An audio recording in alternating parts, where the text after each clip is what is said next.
யாராச்சும் அந்த அம்மாவோட அந்த சாதியா அதை சேர்ந்தவங்க இருந்து யாரும் வருத்தப்படாங்க. ஜாதி திமிருது. 1 மணி நேரம் பேட்டி கொடுக்கிறார்கள். பேரிடர் பாதித்த மாவட்டங்களாக அறிவிக்க முடியாது. மிக திமிரான முறையில் ஒரு பேட்டி, அது எல்லா பத்திரிகையிலும் வந்திருக்குது, பார்த்துருப்பீங்க. ஒன்றிய அரசாங்கம் ஒரு பைசா கூட தமிழ்நாட்டிற்கு இந்த வெள்ள பாதிப்புக்கு நிதி கொடுக்கவில்லை. இதுதான் உண்மை.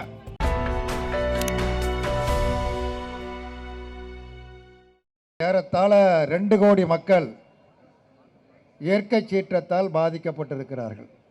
யாரும் கொண்டு வந்ததில்லை. இயற்கை சீற்றத்தால், மழையால், மழை வெள்ளத்தால், புயலால் 2 கோடி மக்கள் பாதிக்கப்பட்டிருக்கிறார்கள். பல ஆயிரம் கோடி செலவழியும் மக்களுக்கு நேரடியாக உதவித்தொகை கொடுப்பது மட்டுமே அல்ல.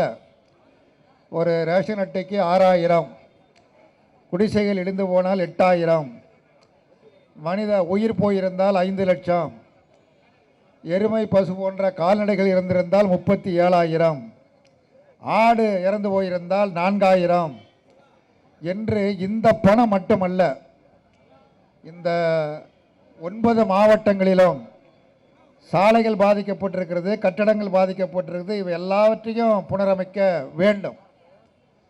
இந்த பாதிப்பு ஏற்பட்ட உடனேயே மத்திய குழு உடனடியாக வந்தது. வந்து இந்த 4 மாவட்டத்தையும் பார்த்தாங்க. பார்த்துட்டு தமிழ்நாடு அரசாங்கம் மிக சிறப்பான முறையில் மீட்பு பணி, நிவாரணப் பணிகளை மேற்கொண்டிருக்கிறது, நாங்கள் பாராட்டுக்களை தெரிவித்துக் கொள்கிறோம் என்று அறிவித்தார்கள். முதலமைச்சரையும் சந்தித்தார்கள். நாங்கள் டெல்லியில் போய் அறிக்கை கொடுத்து உங்களுக்கு நிதி கொடுக்க ஏற்பாடு பண்ணுறோன்னு சொல்லி சொன்னாங்க. அப்புறம் அந்த 4-5 மாவட்டங்களுக்கும் அதே மாதிரி மத்திய குழு வந்தது, பார்வையிட்டு சென்றது. அப்புறம் மத்திய பாதுகாப்புத்துறை அமைச்சர் அவரும் வந்தார், ராஜ்நாத் சிங் அவரும் வந்தார். ஹெலிகாப்டரில் இருந்து பாதிப்புகளை பார்வையிட்டார், முதலமைச்சரை சந்தித்து சென்றார். மாண்புமிகு முதலமைச்சர் அறிக்கை ஒன்றை ஒன்றிய அரசாங்கத்திற்கு அனுப்பினார். பிறகு கடந்த மாதம் 19ஆம் தேதி டெல்லிக்கு சென்ற பொழுது நேரடியாக பிரதமர் சந்திப்பதற்கான கொடுத்த நேரம் இரவு 10:30 மணி.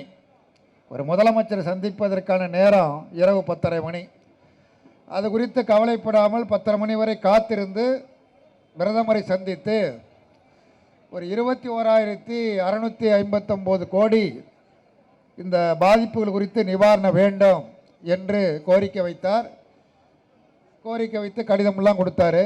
கொடுத்துட்டு வெளியில் சொன்னார், நான் கொடுத்த கோரிக்கையை பிரதமர் ஏற்றுக்கொண்டார், வேண்டிய உதவிகளை செய்வதாக கூறியிருக்கிறார், அவருக்கு நன்றி என்று ரொம்ப பெருந்தன்மையாக முதலமைச்சர் வெளியிலே வந்து பத்திரிகையாளர்களை சொல்லிவிட்டு வந்தார். அதற்கு பிறகு நிர்மலா சீதாராமன் ஒரு அம்மா இருக்காங்க. உங்களுக்கு தெரியும், அவங்க யார் என்னன்னு தெரியும். நாடாளுமன்றத்தில் திரும்ப மாதிரி நாடாளுமன்ற உறுப்பினர்கள் சென்று வெங்காய விலை ஏறிவிட்டது, பூண்டு விலை ஏறிவிட்டது, அதை குறைக்க வேண்டும் என்று கோரிய பொழுது அந்த அம்மா சொன்ன பதில் என்ன தெரியுமா? அதை நாங்கள் கட்டுப்படுத்த நடவடிக்கை எடுக்கிறோம் என்று சொல்லியிருந்தால் அது சரி, அல்லது நீங்கள் சொல்லுவது போல் விலை ஏறவில்லை, நீங்கள் வேண்டுமென்றே சொல்லுகிறீர்கள் என்று சொன்னால் கூட தவறல்ல. அதற்கு மாறாக எங்கள் வீட்டில் நாங்கள் பூண்டு வெங்காயம் சமைப்பது இல்லை என்று சொன்னார்கள். யாராச்சும் அந்த அம்மாவோட அந்த சாதியா அதை சேர்ந்தவங்க இருந்து யாரும் வருத்தப்படாங்க. ஜாதி திமிருது. எங்கள் வீட்டில் சமைக்க மாட்டோம்னு சொல்கிறது, அவங்க வீட்டில் சமைக்க மாட்டாங்க.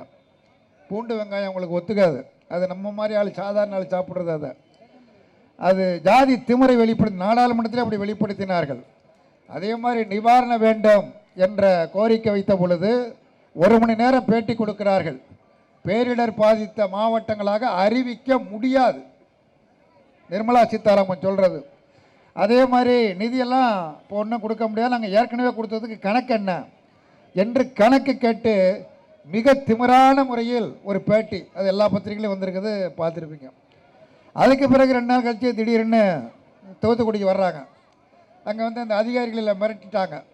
பத்திரிகையாளர் சந்திக்கலாம். அப்படி சந்தித்த பொழுது நிவாரண நிதி ஒன்று அதுக்கு குறித்து எந்த பதிலும் கிடையாது. அப்படி ஒரு அலம்பல் பண்ணிட்டு போயிருக்கிறாங்க. நேற்று முன்தினம் பிரதமர் திருச்சிக்கு வந்தார். முதலமைச்சரும் அந்த நிகழ்ச்சியில் கலந்து கொண்டார்.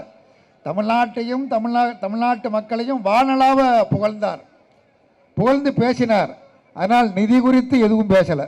இது வரைக்கும் நாம் தெரிந்து கொள்ள வேண்டியது, ஒன்றிய அரசாங்கம் ஒரு பைசா கூட தமிழ்நாட்டிற்கு இந்த வெள்ள பாதிப்புக்கு நிதி கொடுக்கவில்லை. இதுதான் உண்மை. 1111 கோடி என்பது வழக்கமாக பேரிடர் நிதி என்று எல்லா மாநிலத்திலும் கொடுக்கக்கூடிய நிதியை கொடுத்திருக்கிறார்கள் தவிர, இந்த 2023 டிசம்பரில் ஏற்பட்ட புயல் மழை வெள்ள பாதிப்பிற்கு ஒற்றை பைசா கூட கொடுக்கவில்லை. அதை கொடுக்க வேண்டும் என்கிற பொறுப்புணர்ச்சியோடு விடுதலை சிறுத்தைகள் கட்சியின் சார்பில் இந்த மாபெரும் ஆர்ப்பாட்டம் நடைபெறுகிறது. பேரிடர் பாதித்த மாவட்டங்களாக அறிவிக்க வேண்டும், தமிழ்நாடு அரசு கோரிய நிதியை வழங்க வேண்டும் என்பது மிக முக்கியமான கோரிக்கை. மற்றொரு கோரிக்கை என்பது தேர்தல் குறித்து. தேர்தலே முறையாக நடக்குமா, தேர்தல் ஆணையமே முறையாக ஒரு ஜனநாயக முறை நடக்குமா என்றால் நடப்பதற்கான வாய்ப்பே இல்லை. ஏனென்றால் தேர்தல் ஆணையம் குறித்து உச்சநீதிமன்றத்தில் நடைபெற்ற வழக்கில் உச்சநீதிமன்றம் ஒரு தீர்ப்பை சொன்னது. உச்சநீதிமன்ற நீதிபதி பிரதமர் எதிர்கட்சிகளைச் சேர்ந்த ஒரு கமிட்டி அமைத்து அவர்கள் முடிவு செய்து தேர்தல் ஆணையத்தை அமைக்க வேண்டும் என்று. அதற்கு மாறாக ஒன்றிய அரசாங்கம் அதெல்லாம் வேண்டியதில்லை, பிரதமர் சொல்லுகிற ஒரு அமைச்சர், எதிர்கட்சியைச் சேர்ந்த ஒருவர், இந்த மூவர் சேர்ந்து அந்த கமிட்டி அமைக்கலாம், பெரும்பான்மை அடிப்படையில் கமிட்டி அமைக்கப்படும் என்று முடிவெடுத்திருக்கிறார்கள்.